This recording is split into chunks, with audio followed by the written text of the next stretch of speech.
Hi, I'm Jesse. I work at MongoDB. My colleagues Max Hirschhorn, Judah Schvimer, and I have done two case studies testing that our software conforms to its specification, and that's what I'm going to describe to you today. This presentation is adapted from a paper that we presented at VLDB last month. Compared to our VLDB presentation, this one will give you a lot more detail, and particularly about how we used TLA+. At MongoDB, we've been adopting TLA plus more and more over the last few years. We use it to specify distributed systems algorithms and to prevent bugs. But how do we know that our implementation of these specs actually conform? This is particularly important because we make incremental changes to both sides over time. We looked around for a testing technique, a way to test conformance, and we came across this 2011 paper, Concurrent Development of Model and Implementation.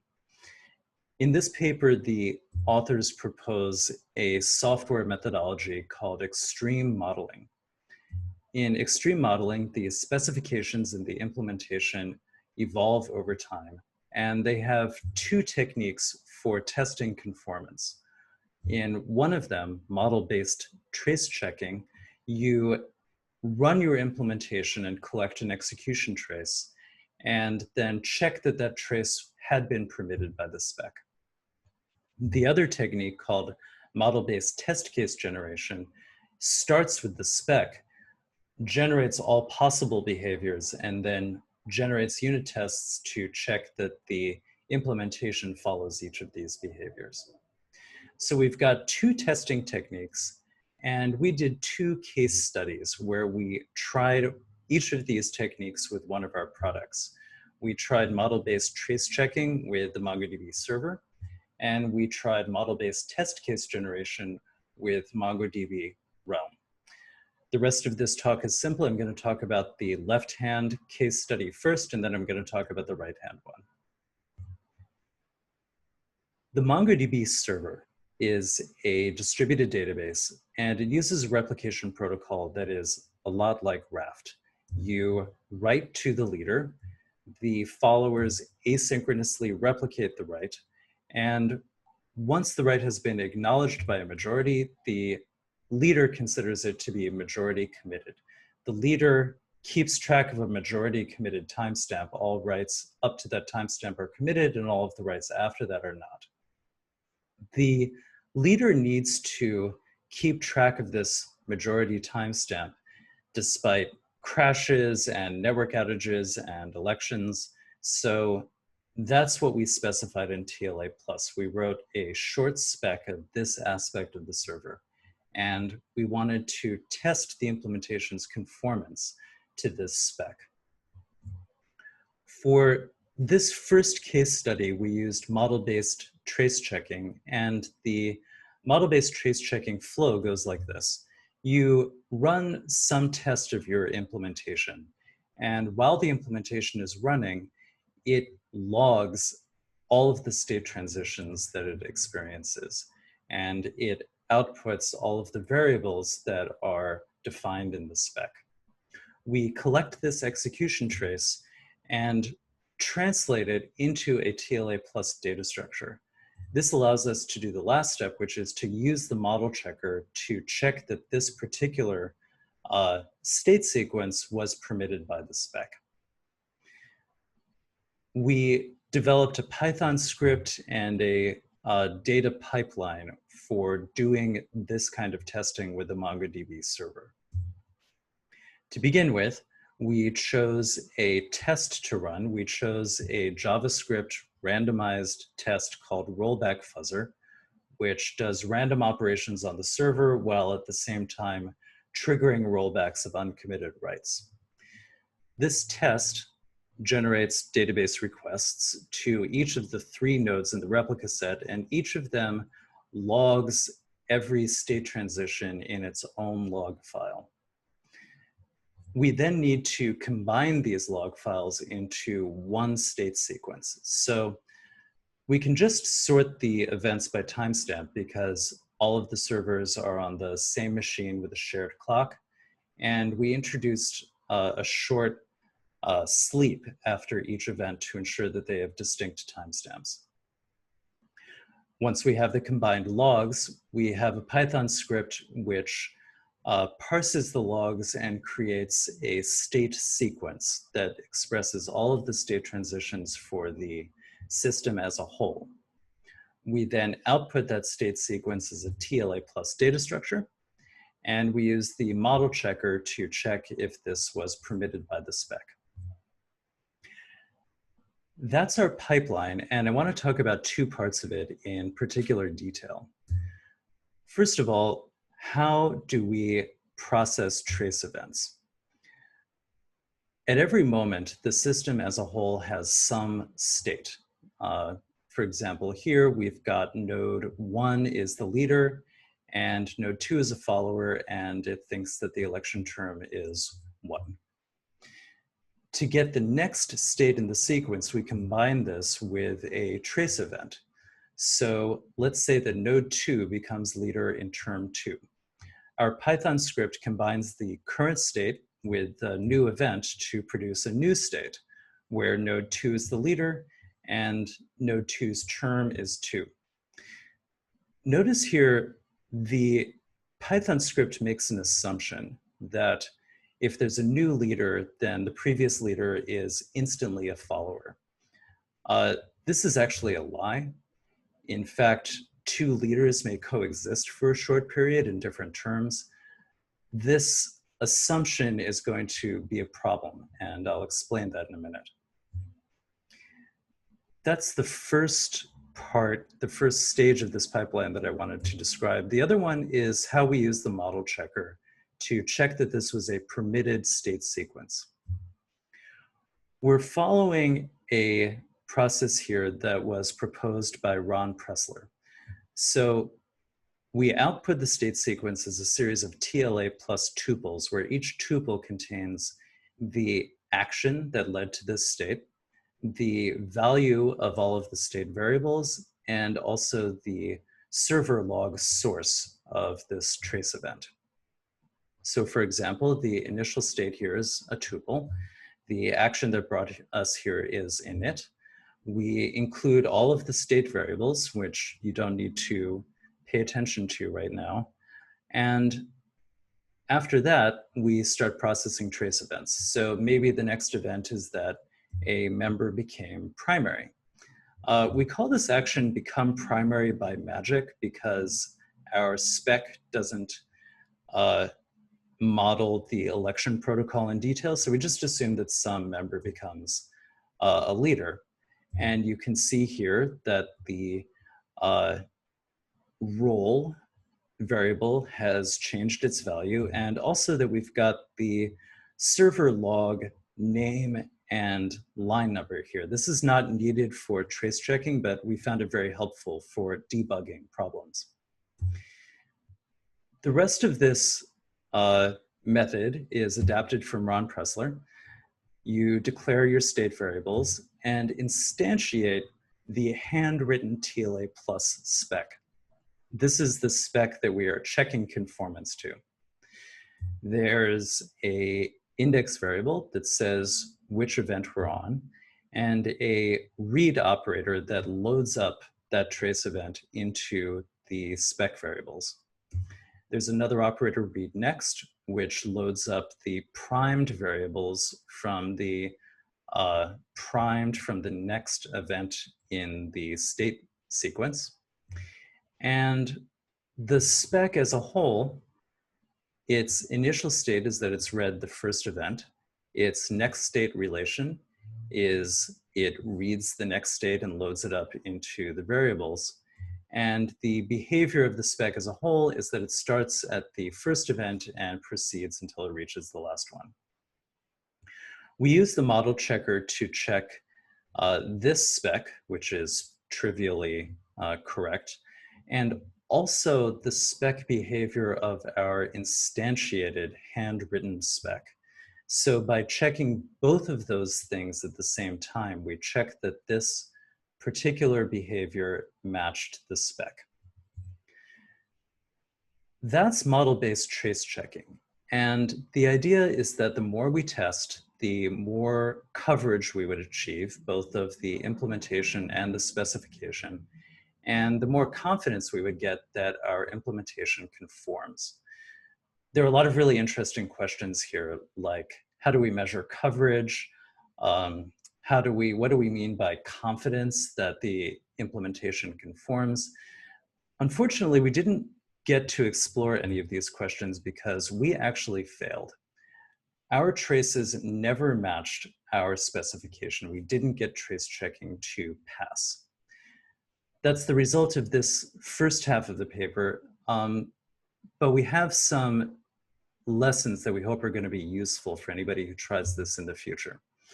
There are 3 reasons why we couldn't do model-based trace checking.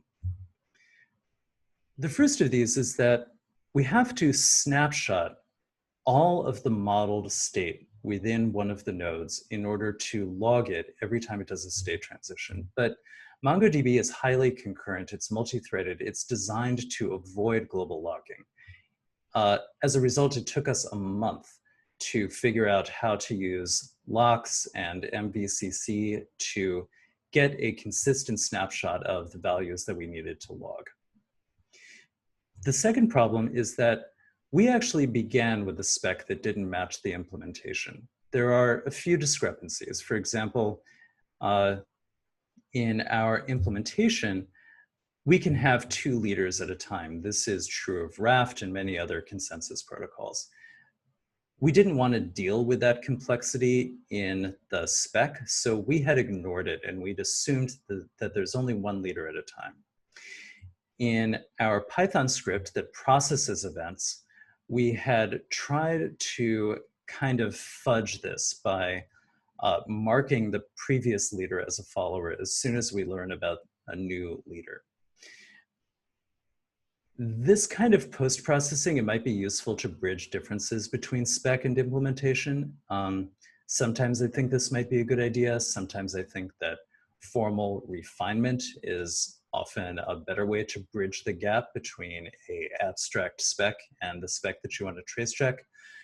In our case, this fudging, this need for post-processing was a symptom that we were on the wrong track.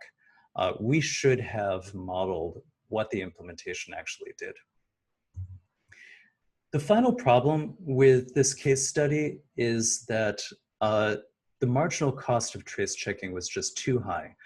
Our original vision was that we would gather execution traces from all of our tests in our continuous integration system and check all of them against all of our 5 or 6 specs, and that we would rapidly write more specs and that we would trace check against them as well. But we had spent 10 weeks so far and we had failed to successfully trace check even 1 spec.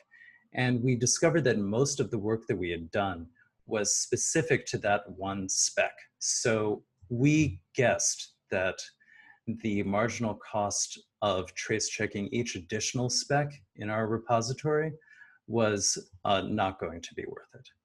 As a result, we stopped the project. I still think that model-based trace checking is practical and a useful technique. And I hope that some of the lessons that we learned would be useful to make it practical. If we'd started again, we would have ensured that the spec and the implementation conform to our knowledge. We would have fixed any discrepancies. And if trace checking found additional discrepancies, we would have stopped and fixed those, either by changing the implementation or by changing the spec. The other thing we would have done differently is we would have modeled easily observed operations like network messages, rather than some internal state that requires locking and snapshotting. If we had rewritten the spec in those terms, it would have been a lot more like the original Raft spec and a lot easier to trace check. We found that the TLA Plus toolbox and TLC were very capable for this problem, but for more widespread adoption, I think that a couple of wish list items would make this easier for future engineers.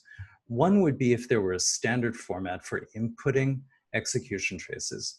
we created a TLA plus data structure, but if there were some data structure like JSON that's more common to output, and then maybe if there were just a button in the TLA toolbox where you could say, check this execution trace against this specification, people would be much more likely to use it. I do want to say thank you to Marcus Koop. He was unbelievably helpful throughout this whole process. He was doing on-the-fly development, fixing bugs and adding features to TLC while we were working on this project, and we wouldn't have been able to reach this point without his help. Same for Ron Pressler, who talked us through his method and was giving us very useful advice throughout. So this is the end of the first half, the first case study. And now on to the second product and the second test method. MongoDB Realm is a mobile database where disconnected clients can write to their replicas of the data. They periodically connect to a central server and upload their changes and download changes from other clients. We have a conflict resolution algorithm which ensures that all members of this system eventually converge on identical copies of the data.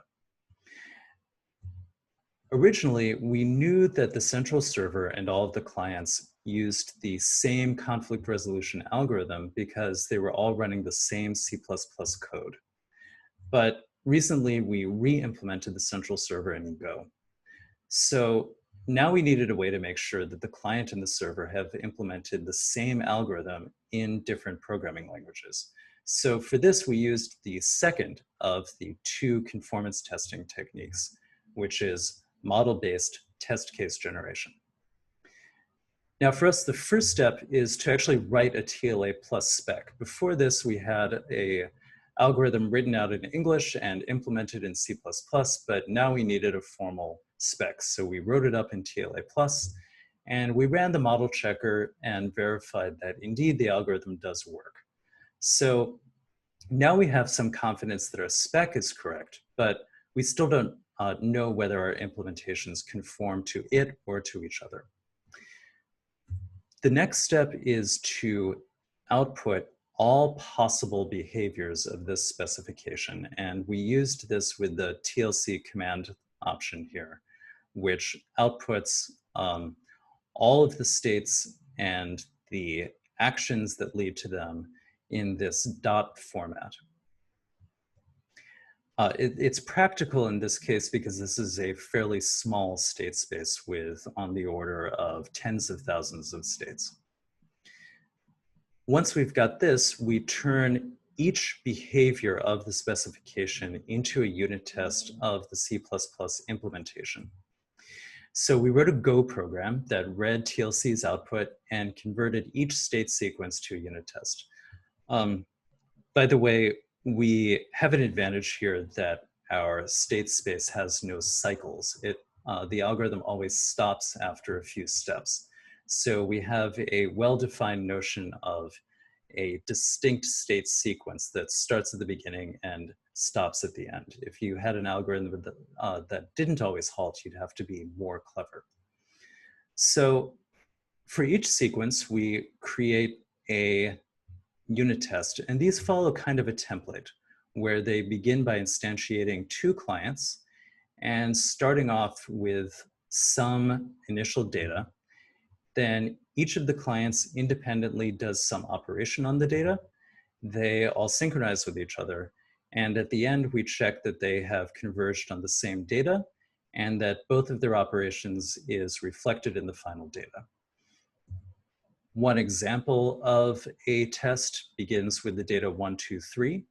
One of the clients sets the third element of the array to 4, and the other client removes the second algorithm from the array. At the end, we check that they have the same data and that both of these operations has completed. In Realm, there are 6 different operations that can be performed on the arrays. These combine together into 21 different conflict resolution rules. TLC found 30,000 states. And since each sequence has several states in it, this combined to create about 5,000 test cases. For model-based test case generation, TLC and the TLA plus toolbox worked well for this as well. We just have one wish list item, which would be a standard format for exporting the state space with the variable values and the transitions and the action names. For us, we had to write a Go program to parse the dot format that TLC outputs. I think that that's a barrier to adoption, and if TLC could output a CSV or a JSON file, that people would be much more likely to try out this kind of technique. In conclusion, model-based test case generation worked great for us. We were motivated to write a TLA plus spec, which caused us to find a bug. And the bug was indeed in our implementation already. And testing found 100% branch coverage. Model-based trace checking we found to be much more difficult and eventually not worth the effort for us. I do still think that it's a good idea if you ensure that your spec and implementation conform to your knowledge when you begin the project, and if you write your spec in terms of easily observed operations like network messages. On behalf of my colleagues Max and Judah, thank you very much. And if you want to read the complete paper, this bit.ly link will take you there.